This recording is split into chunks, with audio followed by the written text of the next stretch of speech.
Hi வணக்கம்.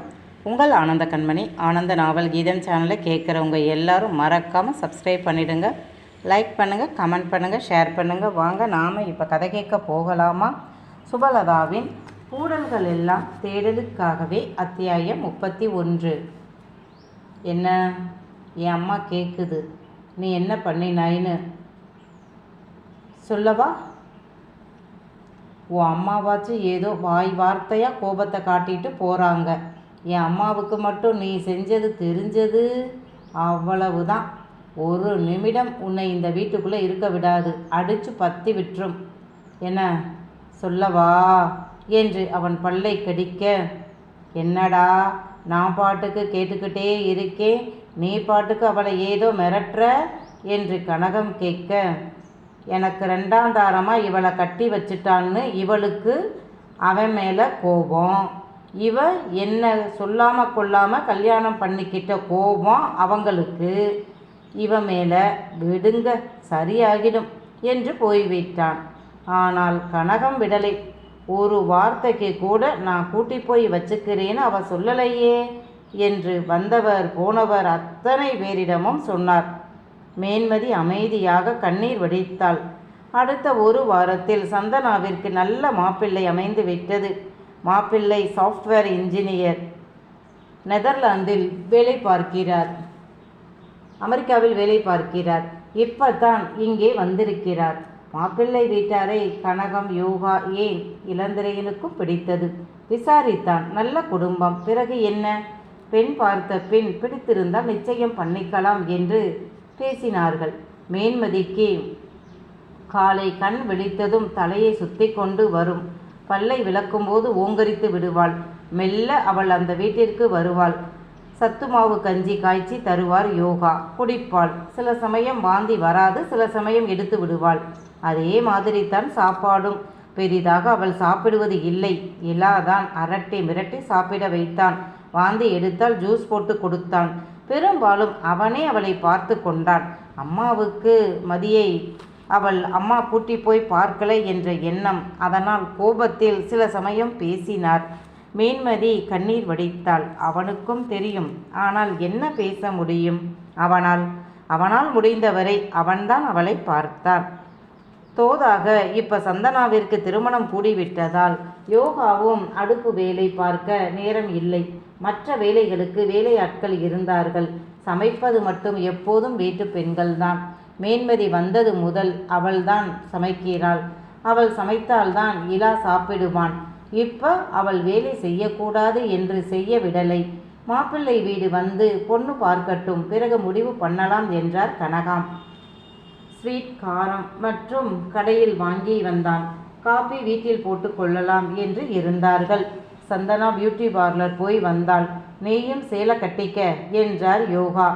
இல்லை, சுடிதாரே போதும் என்றார் கனகம். ஏமா? சேலை கட்டினா நகை போடாட்டி கழுத்து மொட்டையாக தெரியும். பொண்ணு பார்க்க வர்றவங்க நம்மளை பற்றி என்ன நினைப்பாங்க? இந்த இலா முட்டாளாவே இருந்து எல்லாத்தையும் இழந்துட்டான். அந்த பாவனாவுக்கு அவ்வளவு நகை வாங்கி போட்டான். வர்ஷாவுக்கு பிறந்தப்ப நகை செஞ்சு போட்டான். எல்லாத்தையும் முதல் பொண்டாட்டி வீட்டார் அமுக்கிட்டாங்க. கேட்டு வாங்குடா, நீயும் ஒரு பொம்பளை புள்ள வச்சிருக்கேன்னு சொன்னேன். அவங்களா தந்திருக்கணும், தரலை. நீங்கள் கேட்டும் தரலை. நான் இனி கேட்க மாட்டேன் அப்படின்னு சொல்லிட்டான். இப்போ அவன் கட்டிக்கிட்டு வந்தவ இவ காதில் கூட தங்கம் இல்லாமல் வந்திருக்கா. இந்த கொடுமையை நான் எங்கே போய் சொல்கிறது? இப்போ தான் 8 மாதத்துக்கு முன்னால் உங்கள் பங்கு சொத்துக்களை பிரித்து பணமாக உன் பெயரில் பேங்க்கில் போட்டிருக்கான். இப்போ இவளுக்கு நகை செய்யணும்னா அவன் எங்கே போவான் என்றார் கனகம். மதியின் உதடுகள் அழுகையில் துடித்தது. அடக்கி கொண்டாள். அவர்கள் வீட்டு பெண்ணிற்கு விசேஷம். நாம அபசகனமாக கண்ணீர் விடக்கூடாது என்று தைரியமாகத்தான் காட்டிக்கொண்டாள். குளித்து தலை பின்னி கழுத்தை ஒட்டின மாதிரி இருக்கும் சுடிதாரை போட்டுக்கொண்டு கையில் கவரிங் வளையல் போட்டுக்கொண்டு வந்தாள். மாப்பிள்ளை வீட்டார் வந்தார்கள். இளந்திரையன் வரவேற்று அமர வைத்து பேசினார்கள். மேன்மதி கிச்சனில் இருந்தபடி பேப்பர் பிளேட்டில் மிச்சர், லட்டு, காராபூந்தி, பால்கோவா வைத்து ஒரு பெரிய தட்டில் வைத்து யோகாவிடம் கொடுக்க, நீயே வந்து கொடு என்றார். அவள் ஷாலை நன்றாக கழுத்தை சுற்றி போட்டு கொண்டு வந்தவள், வாங்க வாங்க என்றபடி அனைவருக்கும் கொடுக்க, இந்த பொண்ணு யாரு என்று வந்தவர்கள் கேட்க, என் மனைவி என்றான் இலா. ஓ அப்படியா, ரொம்ப சின்ன பொண்ணா இருக்கு என்று அவர்கள் கேட்க, என் மூத்த மருமக தவறிட்டா, ஒரு பெண் குழந்தை, இவதான் என்று வர்ஷாவை காட்டிய கனகம், இவ என் 2வது மருமக, போன வருஷம்தான் கல்யாணம் ஆச்சு, மாசமா இருக்கா என்றார். அப்படியா, ரொம்ப சந்தோஷம் என்றார். மாப்பிள்ளையின் அப்பா மேன்மதி காபி ஸ்நாக்ஸ் கொடுத்ததும் சமையல் அறைக்குள் வந்துவிட்டாள். யோகாதான் சந்தனாவை கூட்டி வந்தாள். பொண்ணு மாப்பிள்ளை ஏற்கனவே ஃபோட்டோவில் பார்த்து பிடித்ததால் தான் நேரில் பார்க்க வந்தார்கள். பொண்ணு மாப்பிள்ளைக்கு பிடித்திருக்கு என்று சம்மதம் சொல்லவும், அப்புறம் என்னப்பா, என் மகனுக்கு 1 மாதம்தான் லீவு, அவன் போய்த்தான் மருமகளை கூட்டிக்கிட்டு போக எல்லா ஏற்பாடும் பண்ணணும், அதனால் இந்த மாதமே சீக்கிரமாக கல்யாணத்தை வச்சுக்கலாம் என்றார் மாப்பிள்ளையின் அப்பா. அவ்வளவு வேகமாக செய்ய முடியுமா என்று இலா அம்மாவிடம் கேட்க, செஞ்சிடலாம் சொல்லு என்றார். அவனும் சரி என்று சொல்ல, அப்போ ரொம்ப எளிமையாக தட்டு மாற்றி கொள்ளலாம் என்றார்கள் மாப்பிள்ளை வீட்டார். சரி என்று இலாவும் மாப்பிள்ளையின் சித்தப்பாவும் கடைவீதிக்கு போய் தட்டு மாற்றிக்க வைக்க வேண்டிய முக்கியமானவற்றை வாங்கி கொண்டு வந்தார்கள். போகும் முன்பே சமரனை கூப்பிட்டு 15 பேருக்கு அசைவ சாப்பாடு ஹோட்டலில் வாங்கி வர சொல்லி விட்டான். இங்கே பெண் வீட்டாரும் மாப்பிள்ளை வீட்டாரும் தட்டு மாற்றிக்கொண்ட பிறகு பெண்ணை அமர வைத்து பூ வைக்கும் சடங்கு செய்தார்கள். முதலில் மாப்பிள்ளையின் தங்கை கன்னத்தில் சந்தனம் தடவி நெற்றியில் சந்தனம் பொட்டு வைக்க தலையில் பூ வைத்தார்கள். அதை தொடர்ந்து பெண்கள் செய்ய, உங்கள் வீட்டு பக்கம் உன்னோட பொண்டாட்டியை கூப்பிடுப்பா என்று மாப்பிள்ளையின் அப்பா சொல்ல, உள்ளே போய் மனைவியை கூட்டி வந்தான். அவள் வந்து திருவென விழிக்க, கனகம் இதை செய் அதை செய் என்று சொல்லி கொடுக்க செய்தாள். உனக்கு இதெல்லாம் செஞ்சிருப்பாங்களே, மறந்துட்டியா என்று மாப்பிள்ளையின் அம்மா கேட்க, இவள் விழித்தாள். இந்த காலத்து பிள்ளைகள் எங்கே இந்த முறைகளை எல்லாம் பார்க்குதுக, ஃபோட்டோ எடுக்கிறதுல தான் ரொம்ப ரெடியாக குறியாக இருக்குதுக என்று சமாளித்தார் கனகம். ஆத்தே, இந்த கல்யாணம் முடிகிறதுக்குள்ளே இந்த மாதிரி எத்தனை கண்டத்தை தாண்டணுமோ தெரியலையே என்று பயந்து போனாள் மேன்மதி. சமரன் ஆட்டோவில் வாங்கி வந்த சாப்பாட்டை பின்பக்கம் அடுப்படிக்கு கொண்டு வர அங்கே நின்ற மேன்மதி அவனை பார்த்து அதிர்ந்து நின்றாள். பல மாதங்களுக்கு பிறகு, அன்று திருமணத்திற்கு பிறகு இன்றுதான் அவனை அவள் பார்க்கிறாள். முகத்தை வேறு பக்கம் திருப்பி கொண்டு பரிமாற வாளிச்சட்டி கரண்டிகளை எடுத்து வைத்தாள். இலா வந்தவன், எல்லாம் வாங்கிட்டியா சமரா? வாங்கியாச்சு, கூடவே ஐஸ்கிரீமும் வாங்கி வந்திருக்கிறேன் என்றான். ரொம்ப நல்லது, இதில் எடு என்றவன் தானும் அந்த சாப்பாட்டை வாளிச்சட்டிகளில் எடுக்க, இரு நண்பர்களும் டைனிங் டேபிளை எடுத்து ஓரமாக போட்டு பந்திப்பாய் விரித்து சாப்பாடு போட எல்லாம் ரெடி செய்தார்கள்.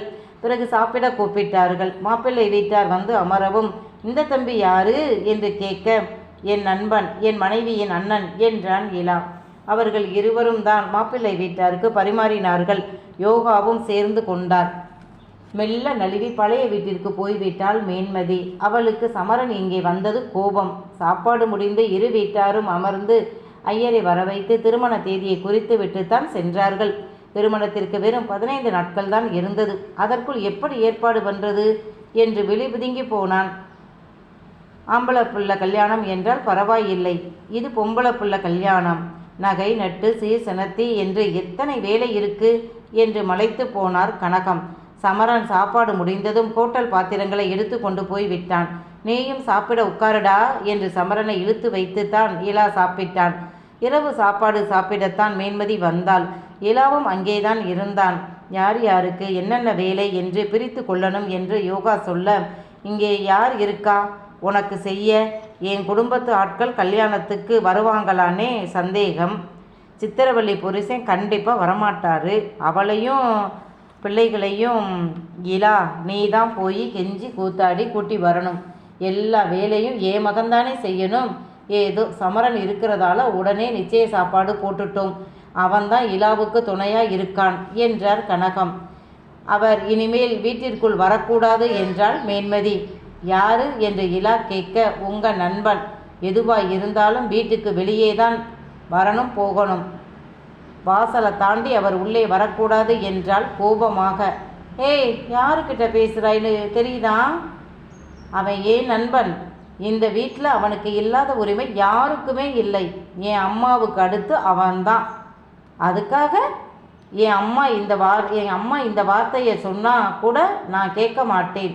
நீ சொன்னால் நான் கேட்கணுமா? போடி போ, போய் சாப்பிட்டுட்டு தூங்கு என்றான் இலா கடுப்பாக. அவர் கல்யாணத்துக்கு வந்தால் நான் வரமாட்டேன் என்றாள் மேன்மதி வீம்பாக. இதோ பாரு, தேவையில்லாத வேலை பார்க்காத. நீ வேற எதுவும் பண்ணலைனாலும் என் பொண்டாட்டியா மாமச்சீர் கொண்டு போக நீ வரணும்.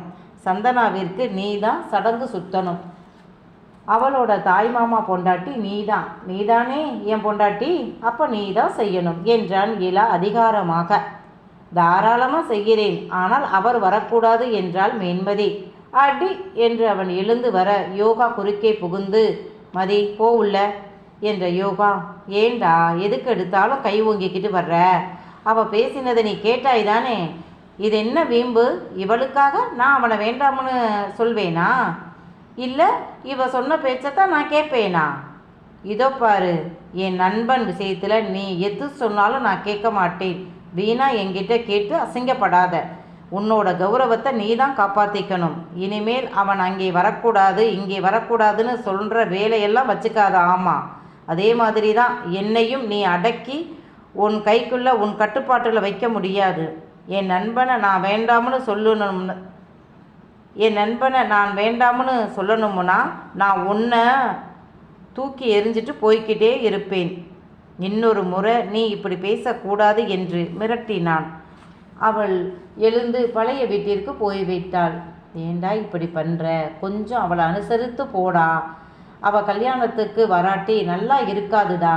ஏற்கனவே நம்ம சொந்தக்காரர்கள் யோகா பொண்ணுங்க விசேஷத்துக்கு அப்படின்னு பெருசாக யாருமே வரமாட்டாங்க. ஓரளவு நம்ம பங்காளி வீட்டு ஆட்கள் நம்மளுக்காக வந்தால் தான் உண்டு. நாம் பெருசாக சொன்னாலும் யாரும் வரமாட்டாங்க. மாமன் அழைப்புக்கு கண்டிப்பாக வருவாங்க, கல்யாணத்துக்கு வரமாட்டாங்க. இதில் நீ அவளை இப்படி பேசினா எப்படி என்று கனகம் மகனை அதட்ட, அம்மா அவள் வராட்டி போகிறா. பங்காளி வீட்டில் அத்தை முறை உள்ள பெண்களை கூப்பிட்டு சடங்கு சுத்துங்க. அதுக்கு ஏண்டா நீ போய் அவசரமாக இவளை கட்டிக்கிட்டு வரணும்? உனக்கு கல்யாணம் ஆகாமல் இருந்திருந்தா நானே யாராவது பங்காளி வீட்டு மருமகளை கூப்பிட்டு சடங்கு சுத்த சொல்லி இருப்பேனே. உன் பொண்டாட்டி இருக்கும்போது எப்படி செய்ய முடியும்? பங்காளி வீட்டு ஜனம் கேட்கும். ஏன் என்னன்னு நான் என்னத்தை சொல்கிறது? சொல்லு. அவள் வயிற்றுல புள்ள இருக்கு. அவள் கூட ஒழுங்காக நல்ல விதமாக பேசுகிறதா இருந்தால் பேசு, இல்லைனா ஒதுங்கி போயிடு. இப்போ போய் அவளை அழுக வைக்காத என்றார் கனகம். யோகா மேன்மதிக்கான சாப்பாட்டை எடுத்துக்கொண்டு பழைய வீட்டிற்கு செல்ல, எனக்கு சாப்பாடு வேண்டாம் தாச்சி என்றாள். ராத்திரியில் சாப்பிடாமல் தூங்கக்கூடாது, வா வந்து 2 இட்லி சாப்பிடு என்றாள். வேண்டாம் தாச்சி என்றாள். நீ வச்சுட்டு போக்கா. அவள் சாப்பிடாட்டி இட்லி அவள் வாய்க்கில் வச்சு அமுக்கலை, அப்புறம் நான் யாருன்னு தெரியும் என்று மீசையை முறுக்கி கொண்டு இளந்திரையன் அவள் முன் நிற்க அவளுக்கு அழுகையும் பயமும் வந்தது. இப்போதெல்லாம் அவள் கோழையாகி கொண்டே போனாள். எனுமுன் அழுகை வந்தது. முன்பெல்லாம் எல்லோரிடமும் சரிக்கு சரியாக வாயாடும் அவளால் இப்போ அப்படி செய்ய முடியலை. அவளை நினைத்தே அவளுக்கு வெறுப்பாக இருந்தது. யோகா கையில் இருந்த தட்டை வாங்கி கண்ணீருடன் சாப்பிட்டாள்.